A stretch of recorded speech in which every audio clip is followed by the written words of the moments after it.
자, 가족 여러분 진짜 이 재판 좀 주목 좀 해 주시죠. 자, 홍 기자, 그 내용 좀 정리를 먼저 하고 가죠. 네, 앞서 사건만장에서도 전해드렸던 사건인데요. 미륵산 7부 능선에서 시신이 발견됐어요. 등산객이 신고해서 가보니까 낙엽에 덮인 시신이 발견됐죠. 이 시신이 발견된 그 구두 소견이, 국과수의 소견이 다발성 외상에 의한 쇼크사라고 나오면서 타살 혐의점이 있다고 보고 다른 사람이 이제 살해했을 가능성을 놓고 수사가 진행됐고요.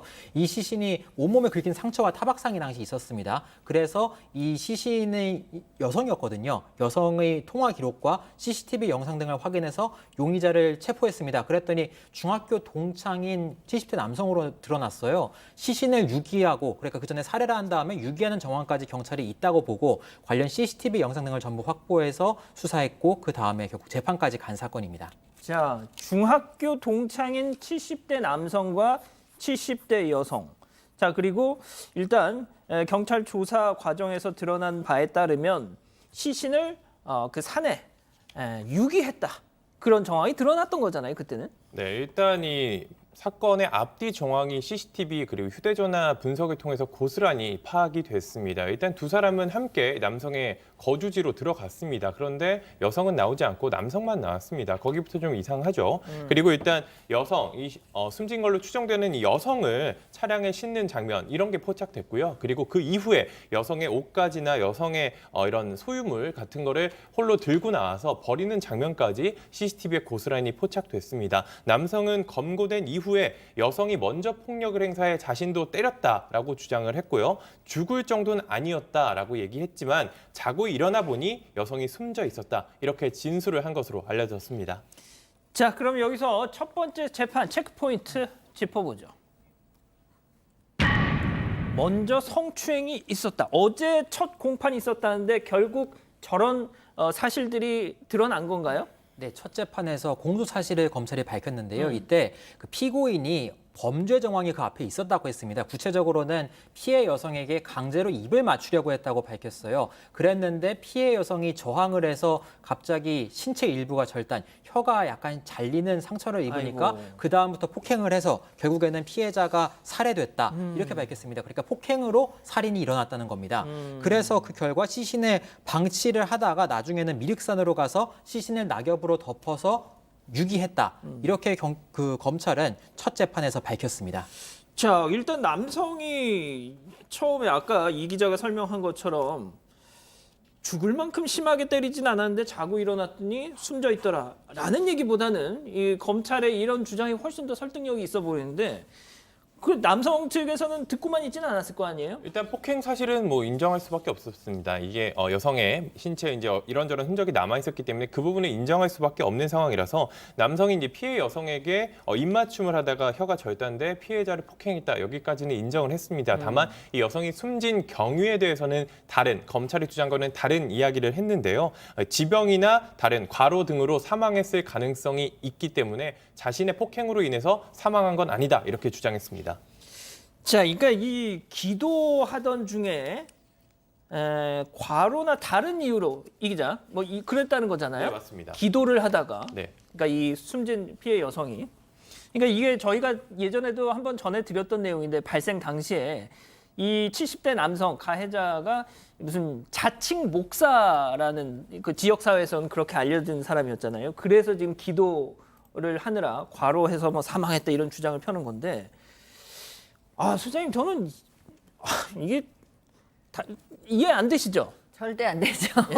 그러니까 이분은 이거를 사람들이 이렇게 얘기를 하면 이해를 할 거라고 설득이 될 거라고 생각을 하고 하는 거니 저는 이분의 인지 일단 상태가 조금 궁금해요. 왜냐하면 이 사람 얘기 말에 의하면 성추행을 시도하고 본인의 어떤 실체에 큰 어떤 타격이 있었던 거죠. 그래서 그 여성을 때렸는데 그 때린 건 때린 거고 이제 시간이 지난 후에 본인이 자고 일어나니까 죽어 있었다라는 얘기인데 그럼 그 사이에 그렇게 죽도록 맞은 여성이 도망도 안 갔고 신고도 하지 않았고 그러면 본인 옆에서 같이 잠이 들었다는 거잖아요. 그러니까 전혀 이해가 되지 않는 얘기를 지금 해서 우기고 있는 중이죠.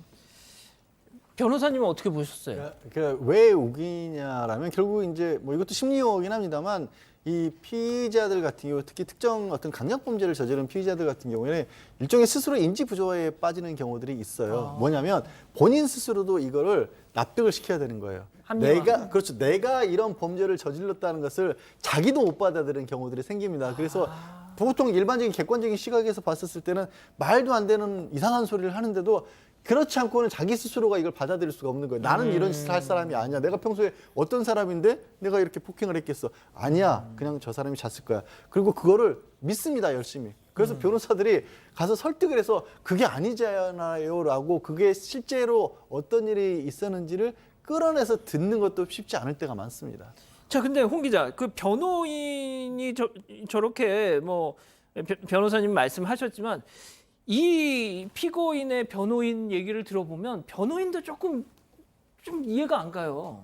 폭행은 했다, 시체 유기도 했다 하지만 폭행으로 숨진 것은 아니다 이런 취지인데요. 조금만 더 설명을 드리겠습니다.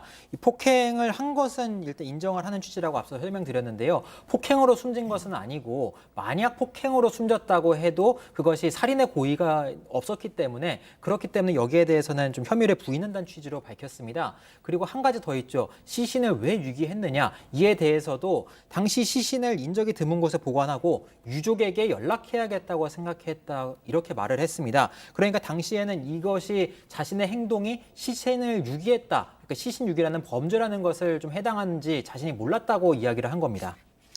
그러니까 시신을 유기하고 유족에게 연락해야겠다고 생각했다면서 이게 시신 유기인 건지는 내가 인지를 못했.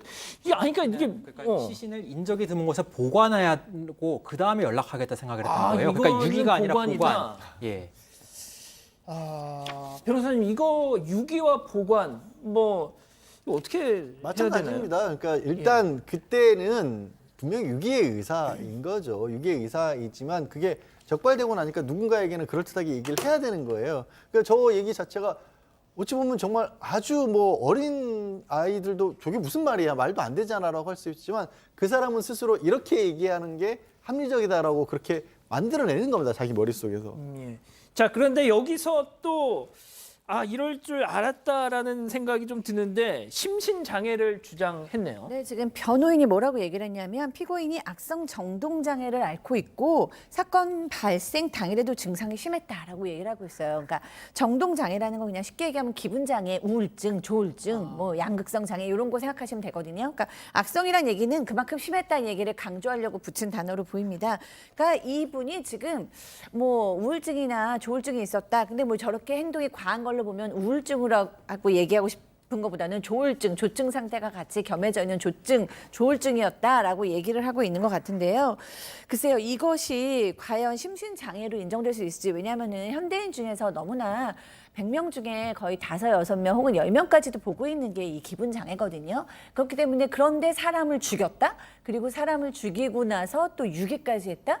그런데 그 이유가 기분장애 때문이었다, 정동장애 때문이었다? 저는 잘 설득이 되지 않습니다. 변호사님 어떻습니까? 좀 짧게 정리해 주시죠. 저렇게 얘기하는 게 그렇다고 해서 그럼 사람을 해치는 게 정당화될 수는 절대 없죠. 당연하죠. 절대 없습니다. 그렇게 되는 겁니다. 이게 그게 아니 왜냐하면 제가 말씀드린 것처럼 심신장애가 되려면 내가 무슨 일을 하고 있는지를 모른다라는 게 돼야 되는 거지, 내가 화가 많이 났기 때문에 사람을 해치는 게 정당화된다? 이건 안 된다는 거죠.